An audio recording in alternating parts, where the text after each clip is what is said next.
নির্জন যমুনাচরের নাতি ইব্রাহিমকে নিয়ে অস্থায়ী খামারে কৃষিকাজ ও গবাদি পশু পালন করতেন খামারি তারা মিয়া। হঠাৎই খামার গড়ে ডাকাতের হানা। নাতিকে বেঁধে রেখে খামারি তারা মিয়াকে শ্বাসরোধে হত্যা করে 3টি গরু লুট করে নিয়ে যায় ডাকাত চক্রের সদস্যরা। 20 মে গভীর রাতে সিরাজগঞ্জের চৌহালির ঘোরজান ইউনিয়নের মুরাদপুর কাউনিয়া চরে এই নির্মম ঘটনা ঘটে।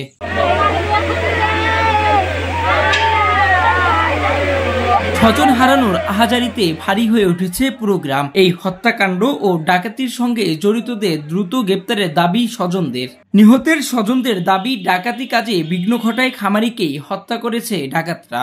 12টার দিক দিয়ে আপনার 10-12 জন লোক যায় আপনার ঘুমের অবস্থায় চোখ ধরছে, দুজনে যায় একজনকে বস্তায় করেছে। বস্তায় করার পরে আপনার যে মুরব্বী ছিল তারে আপনার গেঞ্জি দিয়ে আপনার মুখের ভিতরে চাপা দেয়, গেঞ্জি ঢুকাই দিছে মুখের ভিতরে, গামছা ঢুকাই দিছে। ঢুকাই দেওয়ার পরে গরু 3টা নৌকাত করে নিয়ে গেছে। নিয়ে যাওয়ার পরে আপনার বাইন আবার মাইরে একদম মাইরা সে যান যাওয়ার পরে আপনার দড়ি দিয়ে বাঁধা থেকে গেছে। পুলিশ জানায় রাত 12:30টার দিকে 8 থেকে 10 জনের একটি ডাকাত দল দেশীয় অস্ত্র নিয়ে খামারটিতে হামলা চালায়। প্রথমে নাতিকে মারধর করে বস্তায় ঢুকিয়ে আটকে রাখে তারা।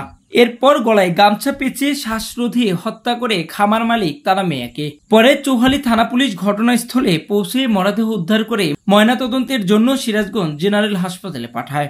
গত রাত্রে 12টা থেকে 12:30টার দিকে আনুমানিক ডাকাত দল তাদের ভাষ্যমতে, তার নাতি খলিলের ভাষ্যমতে 8 থেকে 10 জন ডাকাত এসে তাকে এবং তার নানাকে মানে দাদাকে হাত পা বেঁধে ফেলে, তারপরে গরুগুলো লুট করে নিয়ে যায়।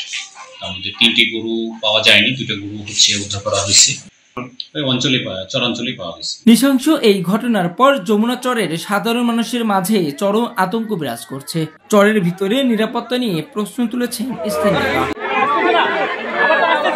ইমরান হোসেন আপনের তথ্য ছবিতে, সিরাজগঞ্জ টাইমস, চৌহালি।